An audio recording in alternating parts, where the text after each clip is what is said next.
حدیث مبارکہ ہے، اللہ کے رسول صلی اللہ علیہ وسلم ارشاد فرماتے ہیں کہ جو بندہ جمعہ کے دن غسل جنابت کی طرح غسل کرے، یعنی کہ بندہ ناپاک ہوتا ہے تو جیسا پورا غسل کرتا ہے ویسا غسل کرے،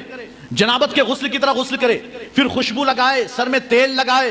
اور پھر وہ نماز جمعہ کے لیے اپنے گھر سے چلے، اچھا صاف ستھرا لباس پہن کر، خوشبو لگا کر، تیل لگا کر، نہا دھو کر وہ اپنے نماز جمعہ کے لیے چلے۔ اگر اول وقت میں آیا، سرکار فرماتے ہیں جب وہ پہلی ساعت میں آیا، جیسے اذان ہوئی آ گیا یا اذان سے پہلے ہی آ گیا، تو کہتے ہیں پہلے آنے والوں کو اتنا ثواب ملتا ہے جیسے کہ انہوں نے اونٹ کی قربانی کی ہو،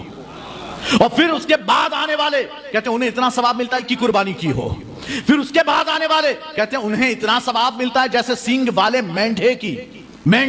انہوں نے قربانی کی ہو، کہتے ہیں پھر اس کے بعد آنے والے کہتے ہیں انہیں اتنا ثواب ملتا ہے جیسے مرغی صدقہ کی ہو، پھر اس کے بعد آنے والے کہتے ہیں انہیں اتنا ثواب ملتا ہے جیسے ایک انڈا صدقہ کیا ہو،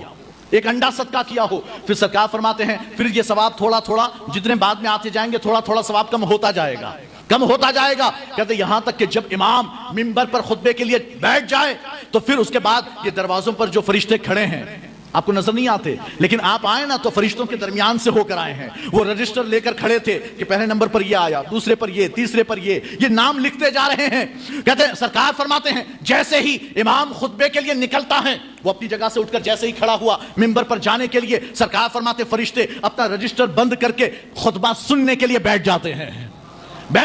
اب اس کے بعد جو بھی آیا اس کا نام جمعہ پڑھنے والوں میں لکھا ہی نہیں جاتا،